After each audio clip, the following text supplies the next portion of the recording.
సంగారెడ్డి జిల్లా కేంద్రంలో గల స్థానిక ఎమ్మెల్యే క్యాంపు కార్యాలయంలో రావుల శ్రీధర్ రెడ్డి ప్రెస్ మీట్ నిర్వహించారు.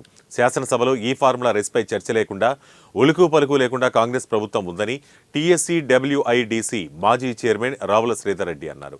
గత ప్రభుత్వం తీసుకున్న నిర్ణయాలను ఈ ప్రభుత్వం అమలు చేయలేనిది, కానీ అందులో తప్పులను వెలికి సంక్షేమాన్ని ఆపడం సబబు కాదని విమర్శించారు. ఈ కార్ రేసింగ్లో కేటీఆర్ అవినీతి చేశాడు అనడం హాస్యాస్పదమన్నారు. ఫార్ములా ఈవెంట్ చేయలేదు కాబట్టి ఆ డబ్బును వెనక్కి ఇస్తామని చెప్పిన ప్రభుత్వం పట్టించుకోకుండా ఇబ్బందులకు గురిచేస్తోందని ఆరోపించారు.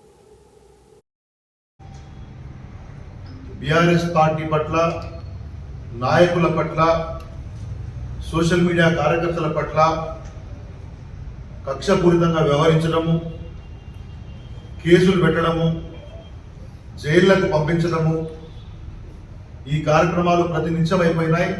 మీరందరూ చూస్తూ ఉన్నారు. కేసీఆర్ గారి మీద కేసులు పెడతాం, కేటీఆర్ గారిని జైలు పంపిస్తాం, హరీష్ రావు గారు ఏదో తప్పు చేసినారు, ఈ రకంగా ప్రతిరోజు బీఆర్ఎస్ పార్టీ ముఖ్యుల మీద ఉద్దేశపూర్వకమైనటువంటి నిందాపూర్వకమైనటువంటి దాడి చేస్తూ ఉన్నారు.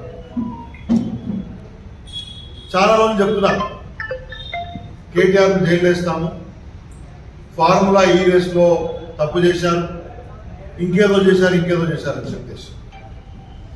ప్రభుత్వం వాళ్ళ దగ్గర ఉంది, పోలీస్ వాళ్ళ దగ్గర ఉంది, ఇష్టారీతన కేసులు పెట్టుకోవచ్చు. ఇదే విషయంపై కేటీఆర్ గారు స్వయంగా తనే ఆయన మీద ప్రభుత్వం కేసు పెట్టింది కాబట్టి ఒక డీటెయిల్డ్ ప్రజెంటేషన్ దీని మీద ఇచ్చారు. మరొకసారి ఇవాళ సంగారెడ్డి జిల్లా కేంద్రంలో ప్రజలందరికీ తెలియాల్సిన అవసరం. నిన్న ఈ ఎఫ్ఐఆర్ 10 పేజీల ఎఫ్ఐఆర్ చూస్తే దాంట్లో పదే ప్రస్తావించిన అంశం ఏంటంటే 55 కోట్ల రూపాయలు, దగ్గర 54 కోట్ల 88 లక్షలు, అంటే రౌండెడ్ 55 crores.